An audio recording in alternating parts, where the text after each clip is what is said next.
Okay, so in this video we're going to expand more on theorem 3.3.1. And so this test is for increasing and decreasing functions, where they're increasing, where they're decreasing. And so if the derivative is positive on the interval that we're concerned with, then the function is increasing on that interval. If the derivative is negative, less than 0, on that interval, then the function f is decreasing on the interval.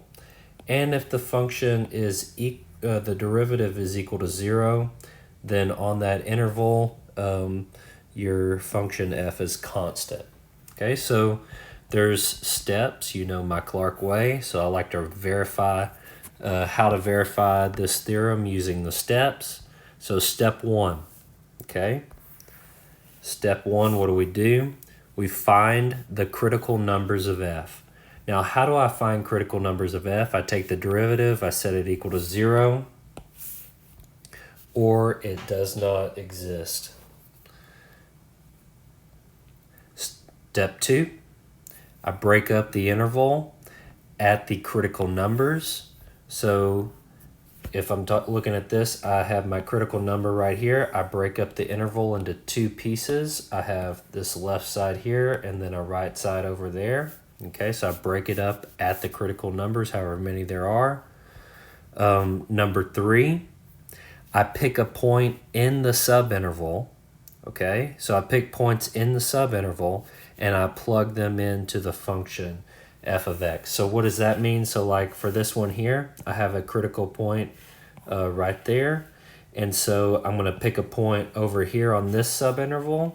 So maybe this is 0.1. I'm going to pick a point in this subinterval. Maybe that's 0.2.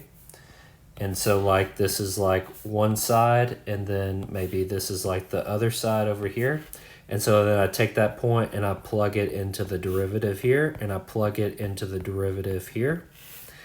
And then once I have those, then what am I going to do? Well, I'm going to look at the sign of that output. And so if the output is positive, what does that mean? That means what?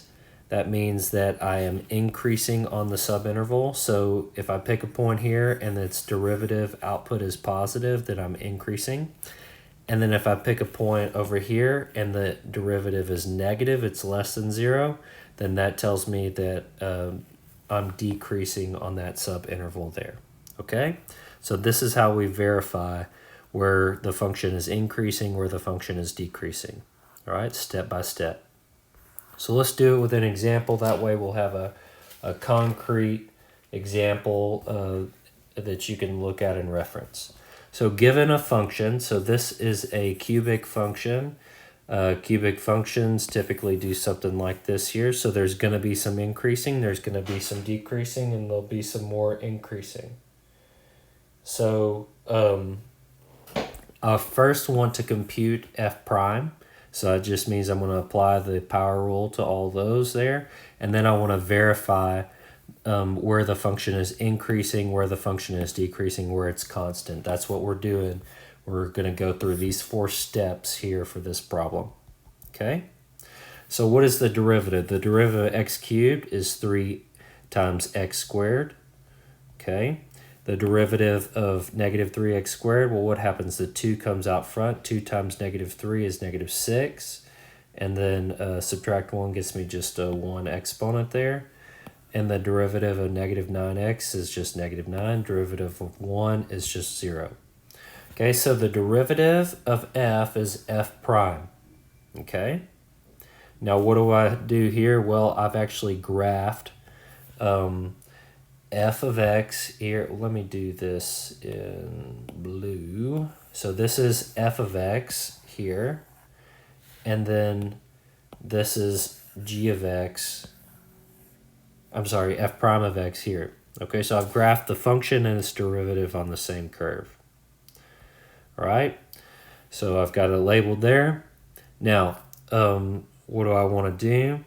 Well, I want to take the derivative and set it equal to 0 or where it does not exist.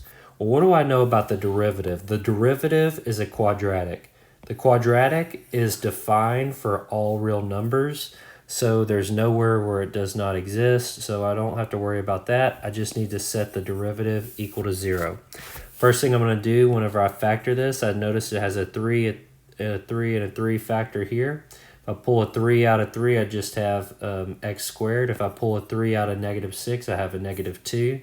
If I pull a 3 out of this, I have a -3. So that's where this comes inside, and I'm going to set it equal to 0. Remember, first step is I take the derivative, set it equal to 0 to find the critical numbers. Now, once I find the critical numbers, that doesn't tell me it's a relative max or a min. It just tells me that they're critical numbers. Got to make sure you understand that, okay? We have to verify. So we need to verify where the function's increasing, where the function's decreasing. So now that I have the derivative set equal to 0, I need to factor this. Well, how in the world is this going to factor?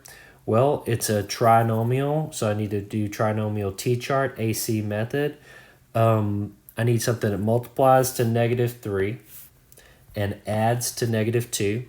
So -3 times 1 gets me -3, and -3 plus 1 gets me -2. So -3 and then plus,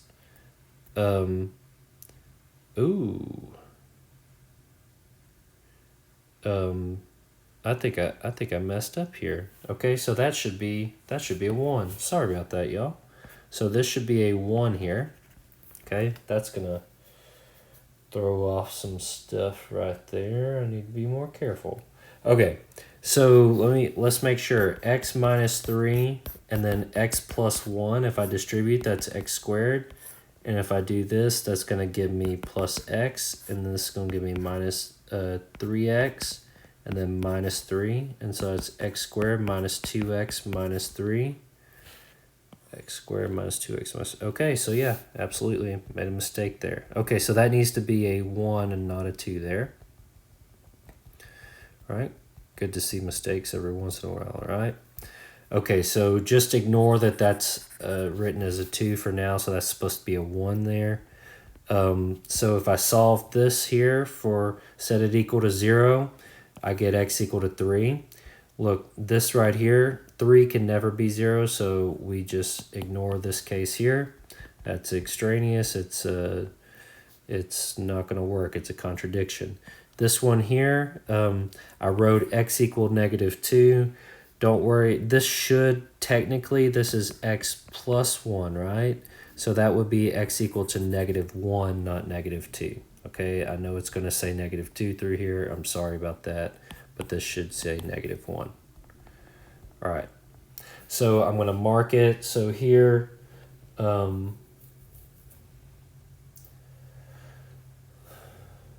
let's see, this is going to be a -1 there. I know that it's going to change it back to -2, but just on your notes, make sure that you have this marked as -1, okay? All right, so what do we know? The derivative is equal to 0 at these values, so I'm going to go ahead and put 0 over my critical numbers. Those are my critical numbers. Now, I'm going to pick a point. Look, once I break up the interval off the critical numbers, right? I pick points that are in the subintervals, okay? So this should technically be -1, right? But -3 is still in this subinterval here. So I pick a point here, I pick a point here, and I pick a point there, okay? So I pick these different points, and I plug them into the derivative and see what the output is. So I plug -3 in for the derivative. What does that look like? Well, that's 3 times -3 squared minus 6 times -3 minus 9. If I plug all that into my calculator, well, that's kind of a mess, right? Nobody really wants to do that. So let's look at the factored form. Remember, this is the same, right? All these things are the same here. So let's plug in -3 into the factored form. Well, 3 is just 3, okay? But if I plug a -3 in here, -3 minus 3, okay? And then I have a -3 plus, and then this should say 1, okay? Sorry, that doesn't say 1. But it doesn't matter because what's going to happen? This is going to get me a negative number, and this is going to get me a negative number, correct? Okay? So a negative and then a negative. And what do you know when you multiply a negative times a positive? That gets me a positive number. And if my number is positive, my output is positive, that tells me that I'm increasing on the subinterval. Okay, step 4 tells me I'm increasing on the subinterval. So that means from all the way to -1, okay, my function is going to be increasing. All right, so it's positive values all the way up to -1. So if I'm increasing, that I'm going uphill like this. So these are positive all the way up to -1. I know that says -2 there, but it should say -1. All right? So next one, I'm going to pick a point in between -1 and 3. So a point between -1 and 3. Well, that point 0 is between -1 and 3. That's easy enough, okay? So if I plug a 0 in here, 0 into 3 is just 3. If I plug a 0 in here, that's 0 minus 3, and then that's 0 plus, and that should be 1, right? Because we had the 1 there and get you the -1. Okay, so this is a negative number, and this is a positive number, and then times 3, which is a positive number. Positive, positive, negative makes a negative. Okay? So negative here and positive here, and that makes a negative number overall, which is less than 0. And if it's less than 0 here, then what do I know? Everything in between here has got to be less than 0, okay? So negative all the way down, and if that's a negative, that means we're decreasing. My derivative's negative, I'm decreasing. So I'm negative all the way down here between -1 and 3, okay? I'm decreasing. Now, what you might notice here is the derivative actually drops down into the negative range here, okay? So there's definitely a link between the function and its derivative. So how do you know how to graph something like that? You literally, sorry, I went a little too far. Okay, you literally look and you say, okay, my function's decreasing here, then I know the derivative is going to be negative below the x-axis there. Okay, so it's kind of a little trick for you. If you're ever asked to graph, which you might be asked to graph, hint, hint, right? The derivative. If this is the function, look, I see right here to here, my function is decreasing, right? So that means this x value and that x value, everything in between here is going to be negative, okay? Meaning I'm going to dip below the axis, the x-axis here. And since this is positive derivatives, okay, then it's positive like that, and this is positive derivative is positive like that. So I just showed you how to graph f prime if you're given f, okay? All right, now off of that tangent, let's go back here. Now let's try this one here. We just pick a point greater than 3. Remember the steps, okay? Step 1, find the critical numbers. Try to find the correct critical numbers, unlike what I did here, right? 3 and -1 were my critical numbers. Then what do? Break up the interval into critical numbers. Well, what were my critical numbers? It was -1 and 3. I broke it up, and so if I have 2 splits, that means I have 1, 2, 3 subintervals. Once I get my subintervals, I pick points in the subintervals. and I plug those points in. So what are the points I picked? I picked -3, I picked 0, and I picked 4 for this last one. And then I check to see what's the sign of the derivative. Here it was positive, okay, therefore we're increasing. Here it was negative, therefore we're decreasing. And then this last one, we're going to figure out that it is actually increasing again. It's positive. So let's go through it. So I plug 4 into my derivative, okay? When I plug 4 into the derivative here, what happens? Well, I'm going to get 3 times, well, 4 minus 3 is a positive number.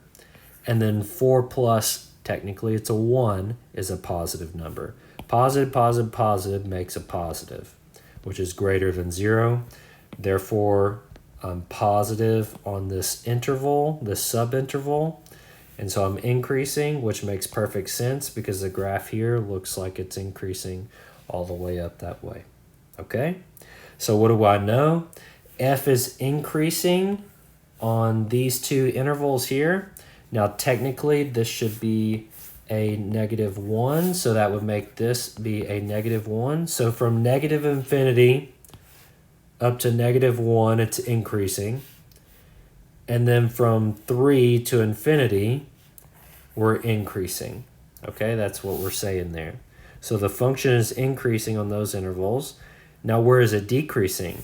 Well, it's decreasing in the middle here, where the derivative is negative. Okay, it's negative here from not -2 to 3, okay, but from -1 to 3, because remember, this was supposed to be -1, so that makes that -1 there. Okay, so from here to here,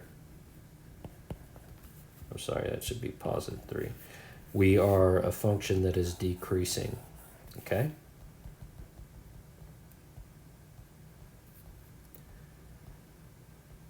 All right, by the graph, we see that f has a relative maximum at